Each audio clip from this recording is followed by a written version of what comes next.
Hi to all, welcome to IIT foundation classes with Revathi. మనం last క్లాస్లో class 7 మ్యాథ్స్లోని chapter 4లో indices అంటే ఏంటి introduction చూసుకున్నాము. ఇంకా దాంట్లో కొన్ని లాస్ ఉన్నాయి, 6 లాస్, వాటి గురించి ఎక్స్ప్లెయిన్ చేసుకున్నాము. ఈ క్లాస్లో వచ్చేసి ఈ లాస్కి సంబంధించిన ప్రాబ్లమ్స్ ఉన్నాయి, మనకి కొన్ని ఎగ్జాంపుల్స్ అవి చూద్దాము.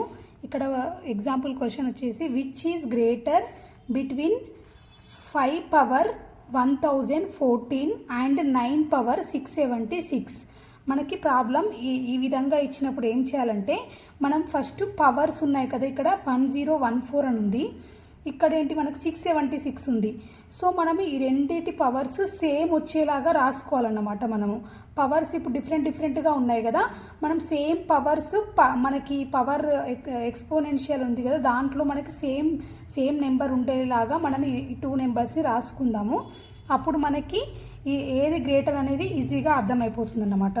సో ఇక్కడ నేను దానికోసం ఇక్కడ 1014 అండ్ 676 ఈ రెండింటిని నేను ఈ విధంగా ప్రైమ్ ఫ్యాక్టర్స్ రాసుకున్నాను. ఫస్ట్ 1014కి ప్రైమ్ ఫ్యాక్టర్స్ చేస్తే మనకి ఏమొచ్చిందంటే 13 3 × 2 అంటే 338. అంటే ఇక్కడ నేను సేమ్ పవర్స్ లాగా రావడానికి ఇలా రాసుకున్నాను. 13 × 3 × 2 అనే పవర్స్ వచ్చాయి, ఇక్కడ మనకి ఫ్యాక్టర్స్ వచ్చాయి. ఈ ఫ్యాక్టర్స్ని నేను 169 × 2 × 3.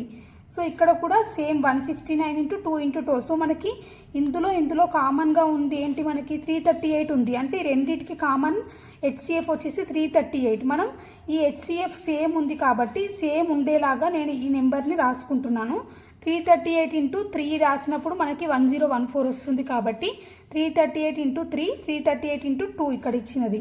సో దీన్ని ఎలా రాద్దామంటే నెక్స్ట్ మనము 5 పవర్ 338 × 3 అని రాసుకున్నాను నేను దీన్ని. నెక్స్ట్ ఇంకొక దాన్ని ఏం రాద్దాము, 9 పవర్ 676నేమో 9 పవర్ 338 × 2గా రాస్తున్నాను. ఇప్పుడు ఏం చేద్దామంటే మనము ఇది ఈ రెండు ఈక్వల్గా ఉన్నాయి హెచ్సిఎఫ్ కాబట్టి ఈ పైన పవర్స్ సేమ్ ఈ 338 ఉండేలాగా రాసుకుందాము. అంటే దీన్ని ఏమని రాయొచ్చు మనము, దీనికి ఏ పవర్ m × ఏ పవర్ n అని ఇలా ఉందనుకోండి, ఏ పవర్ mn అని రాసుకోవచ్చు కదా మనం. అంటే దీన్ని నేను ఇక్కడ లోపలికి ఈ పవర్ని ఇటు తీసుకొస్తానన్నమాట ఈ రూల్ ప్రకారం. So 5³ × 3 power 5³ power 338. ఇంకా దీంట్లో కూడా నేను 2ని పవర్ లాగా రాసుకుంటున్నాను, 9² లాగా, 9² × 338. అంటే ఇక్కడ ఏ పవర్ mn లాగా ఉంది, ఇక్కడ నేను ఏ పవర్ m × n లాగా రాస్తున్నాను. ఇక్కడ దీన్ని mn లాగా ఉన్నదాన్ని A power m whole power n లాగా రాశాను అన్నమాట. సో ఇప్పుడు ఏమవుతుంది మనకి ఇది 125 హోల్ పవర్ 338 అయింది. ఇదేమైంది 81 హోల్ పవర్ 338. సో ఇక్కడ మనకి 2 పవర్స్ సేమ్ ఉన్నాయి, ఇది 338 ఉంది, ఇది 338 ఉంది. సో మనకి దీంట్లో మనకి బేస్ మాత్రం వేరు ఉన్నాయి. సో ఇది 125 ఉంది, ఇది 81. సో మనకి రెండిట్లో ఏది గ్రేటర్ అవుతుంది, పవర్స్ సేమ్ ఉన్నాయి, బేస్ మాత్రం వేరు ఉంది. సో ఇక్కడ బేస్ ఎక్కువ ఉన్నదే కదా మనకి గ్రేటర్ నెంబర్. సో ఇది ఈ 5 పవర్ 1014 అనేది గ్రేటర్ నెంబర్ అవుతుంది అన్నమాట. సో ఇది 5 పవర్ 1014 ఈజ్ ద ఆన్సర్ మనకి. నెక్స్ట్ ప్రాబ్లం చూడండి, ఇక్కడ సెకండ్ ప్రాబ్లం ఏమి ఇచ్చాడంటే if 13/12 whole power 6/x equal to 2197 divided by 1728 whole power x/2. ఇక్కడ కూడా మనము ఏం చేయాలి, ఎక్స్ వాల్యూని ఫైండ్ అవుట్ చేయాలి. Find the value of X అని అన్నాడు. సో ఇక్కడ మనం ఏం చేద్దామంటే మనము 13/12 ఇక్కడ 2197 ఉంది కదా, సేమ్ దీన్ని కూడా మనం ఒకసారి ప్రైమ్ ఫ్యాక్టర్స్ చేద్దాము, ఏమొస్తాయో దీనికి. ఇప్పుడు 2197ని నేను సపోజ్ 13 తీసుకున్నాను అనుకోండి, 13 1 = 13, నెక్స్ట్ 8 మిగిలింది, 89, 36 = 78, ఓకే 11 1 1 36 9 పోతుంది. అంటే దీన్ని మళ్ళీ మనం 13 నుంచి 13. సో ఇది ఏమవుతుంది మనకి 13³ అవుతుంది ఇక్కడ 2197 అంటే. సో అదేవిధంగా 1728 దీని కూడా ఇది 12కి, అంటే మనకి ఇలాంటి ప్రాబ్లమ్స్లో ఏంటంటే దీనికి పవర్స్లా వచ్చేలాగానే ఉంటాయి ఆల్మోస్ట్ మనం, కాబట్టి నేను 13తో చెక్ చేశాను డైరెక్ట్. ఇక్కడ కూడా మనం 12తో చూద్దాము. 12 1 = 12 4 అవుతుంది, మళ్ళీ 4 సేమ్ ఇక్కడ ఇది కూడా 12³ అని రాయొచ్చు అన్నమాట దీన్ని కూడా. సో ఇక్కడ 13/12 whole power 6/x equal to 13³/12³ whole power x/2. ఇక్కడ రెండింటికి క్యూబ్ ఉంది కాబట్టి మనం డైరెక్ట్ ఒకటే 3 లాగా తీసుకోవచ్చు హోల్ పవర్. సో అప్పుడు ఏమవుతుంది 6/x = 13/12. ఇక్కడ హోల్ పవర్ రెండింటికి కామన్గా ఉంది కాబట్టి ఇక్కడ పెట్టేస్తున్నాను నేను. 3x/2 అవుతుంది. సో అప్పుడు ఇక్కడ రెండు మనకి బేస్లో ఈక్వల్గా ఉన్నాయి, బేసెస్ కాబట్టి మనము ఎక్స్పోనెంట్స్ని ఈక్వల్ చేద్దాం. ఈ రెండు ఈక్వల్ కాబట్టి అప్పుడు ఏమవుతుంది 6/x = 3x/2 అవుతుంది. మనకి ఇక్కడ 3x² = 12, x² ఏమవుతుంది 4 అవుతుంది. సో x = +or-2 అనేది ఆన్సర్ వచ్చింది. మనకి x వాల్యూ అనేది +or-2 వచ్చింది.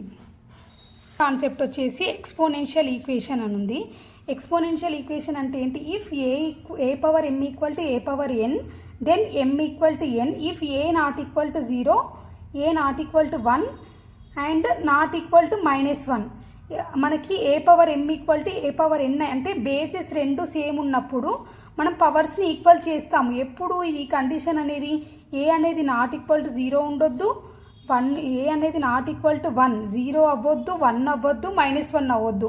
అలాంటి కండిషన్లో మాత్రమే మనము బేసెస్ ఈక్వల్గా ఉన్నప్పుడు పవర్స్ని ఈక్వల్ చేయాలన్నమాట.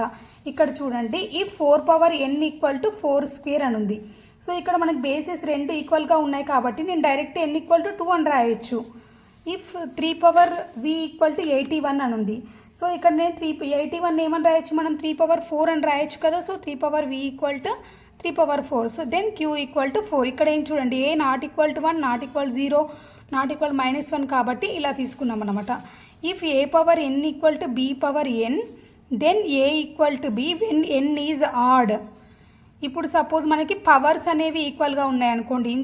ఫస్ట్ కండిషన్లో ఏంటి, మనకు బేసెస్ ఈక్వల్గా ఉన్నాయి, ఇందులో మనకి పవర్స్ ఈక్వల్గా ఉన్నాయి. అప్పుడు మనం a = b అని రాయొచ్చు. ఇంతకుముందు ప్రాబ్లంలో కూడా అలానే చేసాం కదా సేమ్ మనం. ఇఫ్ 3⁵ = b⁵, పవర్స్ రెండు ఈక్వల్ కాబట్టి b = 3 మనకి, అంటే ఇక్కడ n అనేది ఆడ్గా ఉండాలన్నమాట. If 8⁴2p + 1 = 5a whole power 2p + 1, then 8 = 5a, a = 8/5. If a⁴n = b⁴n, n not equal to 0, then a = +or-b. ఇక్కడ ఇఫ్ a⁴n = b⁴n, పవర్స్ ఈక్వల్గా ఉండి ఈవెన్ అయింది అనుకోండి n అనేది, అప్పుడు మనకి a ఏమవుతుంది +or-b అవుతుంది. ఇంతకుముందు దాంట్లో a = b కదా. సో ఇక్కడ ఈవెన్ ఉన్నప్పుడు a +or-b అన్నమాట. ఇక్కడ చూడండి p⁴6 = 3⁴6. సో p = +or-3 ఏదైనా అవ్వచ్చు పవర్స్ ఈవెన్గా ఉన్నప్పుడు. నెక్స్ట్ ఇక్కడ -1 హోల్ పవర్ 2 = 1 కదా. So -1 whole power 4 = 1. -1 అంటే మనకి ఈవెన్ నెంబర్స్ వచ్చినప్పుడు 1 అవుతుంది మనకి పవర్లో. చూడండి -1కి ఒకవేళ ఆడ్ నెంబర్ వచ్చిందంటే మనకి దానికి మైనస్ అవుతుంది అనమాట. బట్ -1/1 అయినప్పుడు -1, -1/3 అయితే -1. ఆడ్ నెంబర్స్ అన్నిటికీ -1 వస్తుంది.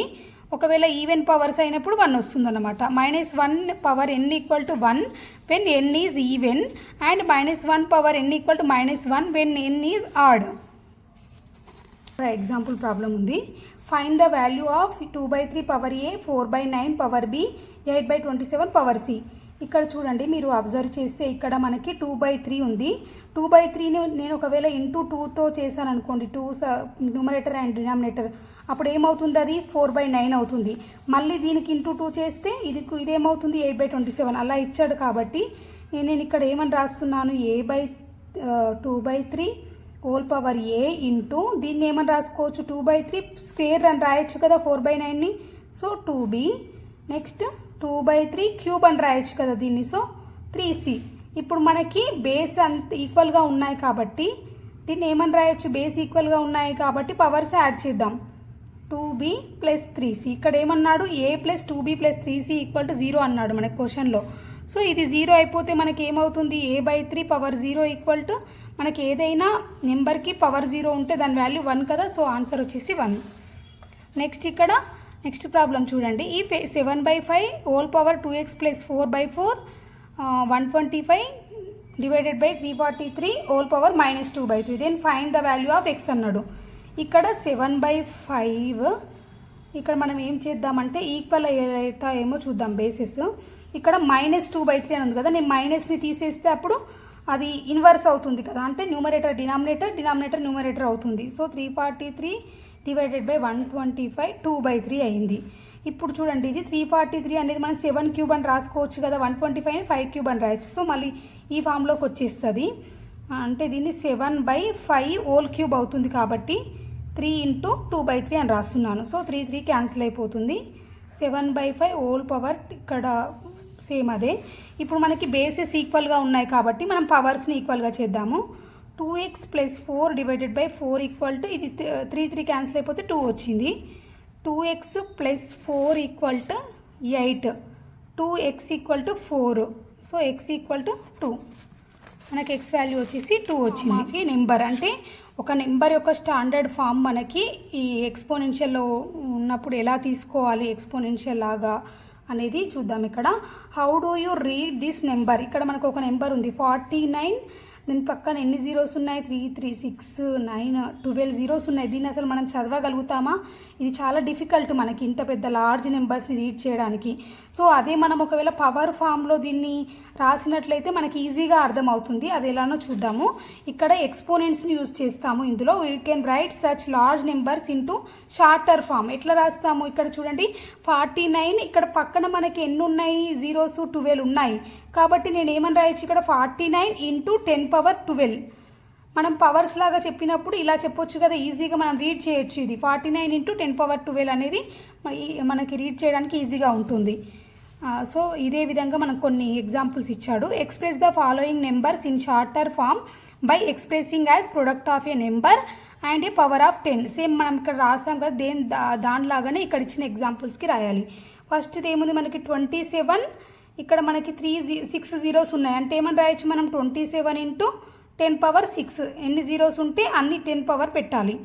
నెక్స్ట్ ఇక్కడ దీన్ని ఏమని రాయొచ్చు? 1 2 3 4 5 6 7 8 9 10 ఉన్నాయి కాబట్టి 3 × 10⁻10గా రాయొచ్చు. నెక్స్ట్ ఇక్కడ 0 పాయింట్ మనకు డెసిమల్ నెంబర్ ఉంది.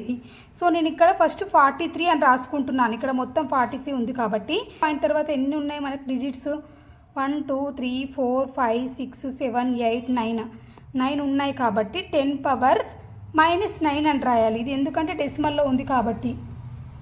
నెక్స్ట్ ఇక్కడ a number is said to be in it standard form when it is expressed as a product of a decimal number from 1 to 9 and a power of 10. ఇక్కడ మనము ఏదైనా నెంబర్ని standard form లాగా రాయాలంటే decimal numbers ఏముండాలి? అందులో 1 to 9 ఉండాలి. ఇంకా పవర్ ఆఫ్ 10 లాగా ఉంటే మనము వీటిని మనం షార్ట్ ఫామ్ లాగా రిప్రజెంట్ చేయొచ్చు. ఇక్కడ చూడండి 2,84,932 కెన్ బి రిటర్న్ యాజ్. దీన్ని ఏమని రాస్తాం మనము? 2 పాయింట్ అంటే మనం ఒకవేళ డెసిమల్ పాయింట్ పెట్టుకున్నాం అనుకోండి, ఇందులో 1 2 3 4 5 డిజిట్స్ ఇటు నుంచి 5 డిజిట్స్ తర్వాత పెట్టినప్పుడు మనం ఏం చేస్తాం? మళ్ళీ అన్ని జీరోస్ యాడ్ చేయాలి కదా మనం, 1 అన్నీ. అప్పుడు ఏమవుతుంది మనకి? 2.84932 × 10⁻5. సో దీని ఇక్కడ మనం ఇది స్టాండర్డ్ ఫామ్ అవుతుందన్నమాట. ఒక నెంబర్ ఇచ్చినప్పుడు దీన్ని ఎలా తీసుకోవాలనే దానికి 2.84932 × 10⁻5 is the standard form of 2,84,932. Same అదే విధంగా కింద ఎగ్జాంపుల్స్కి ఎలా రాయాలో చూద్దాము. ఇక్కడ చూడండి ఫస్ట్ 1,84,300 ఉంది. మనం దీన్ని ఎలా రిప్రజెంట్ చేయొచ్చు? మనం సేమ్ పైన దానిలాగా చేయాలంటే నేను 7.5 అని తీసుకోవాలనుకుంటున్నాను అనుకోండి. అంటే ఇక్కడ పాయింట్ ఒక్క డిజిట్ తర్వాత పాయింట్ రావాలంటే మనం ఏం చేయాలి? ఇక్కడ 1 2 3 4 5 6 ఉన్నాయి మనకు డెసిమల్ పాయింట్ తర్వాత. సో ఇక్కడ ఏమని రాయొచ్చు మనం? 10⁻6 అని రాయాలి. 6 ఉన్నాయి కాబట్టి ఇలా రిప్రజెంట్ చేస్తాము షార్ట్ పవర్ ఫామ్లో అయితే. నెక్స్ట్ ఇక్కడ 493.8721 అని ఉంది. ఇప్పుడు దీన్ని ఎలా రిప్రజెంట్ చేస్తాము? మనకి జస్ట్ ఇక్కడ ఆల్రెడీ ఇది డెసిమల్ నెంబర్లో ఉంది. సో నేను ఇక్కడ ఓన్లీ 1 డిజిట్లో తీసుకోవాలనుకుంటున్నాను, 4.938721. బట్ ఇక్కడ 4 పాయింట్ నేనంటే ఆల్రెడీ మనకి డెసిమల్ పాయింట్ ఉంది, జస్ట్ మనము 2 పాయింట్స్ జరుపుతున్నాం ఇటు సైడ్ కాబట్టి × 10² చేయాలి. ఇంతకుముందు దానిలాగా మనం అన్ని కౌంట్ చేయొద్దు, ఎందుకంటే ఆల్రెడీ ఇది డెసిమల్ పాయింట్ ఫామ్లో ఉంది కాబట్టి నేను ఎన్ని పాయింట్స్ అయితే ఇక్కడికి లెఫ్ట్ సైడ్కి జరుపుతున్నానో అన్ని డిజిట్స్కి మనం 10² అని రాయాలి. నెక్స్ట్ ఇక్కడ 5.876 ఉంది. ఇక్కడ ఆల్రెడీ ఇది మనకి షార్టెస్ట్ ఫామ్లోనే ఉంది కాబట్టి దీన్ని ఏమని రాయొచ్చు, యాస్టీస్గా అలానే రాయొచ్చు. 10⁻0 అవుతుంది కాబట్టి 10⁻0 వాల్యూ 1 కాబట్టి సేమ్ అదే నెంబర్ ఉంటుంది 5.876. నెక్స్ట్ ఏంటి మనకి 0.5079 5 zeros 79 మనకి.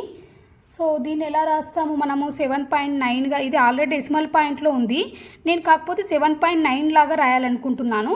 ఇక్కడ నేను ఎన్ని పాయింట్స్ మూవ్ చేస్తున్నాను, 1 2 3 4 5 6 తర్వాత కాబట్టి ఇక్కడ 10⁻⁻6 అవుతుంది. ఎందుకంటే ఇది ఆల్రెడీ డెసిమల్ పాయింట్లో ఉంది. నేను నార్మల్ నెంబర్ని డెసిమల్ పాయింట్లోకి రాయాలంటే మనము పాజిటివ్ పవర్స్ తీసుకోవాలి. మనకు 10 పవర్ ఇక్కడ ఆల్రెడీ డెసిమల్ పాయింట్లో ఉంది, నేను దీన్ని లెఫ్ట్కి జరుపుతున్నాను కాబట్టి ఇది 7.9 × 10⁻⁻6 అవుతుంది. 7.9 × 10⁻⁻6 ఎందుకంటే దీన్ని నేను రైట్కి జరుపుతున్నాను. ఇంతకుముందుకేమో మనం లెఫ్ట్కి మూవ్ చేసాం కదా మనము, ఇక్కడ రైట్కి కాబట్టి మనం మైనస్ తీసుకోవాలి పవర్స్లో. 1 2 3 4 5 6 సో 10⁻⁻6 వచ్చింది. సో మనకి దీంతో ఈ చాప్టర్ 4 కంప్లీట్ అయిపోయింది. నెక్స్ట్ క్లాస్లో మనం ప్రాబ్లమ్స్ చూద్దాము. Thank you very much.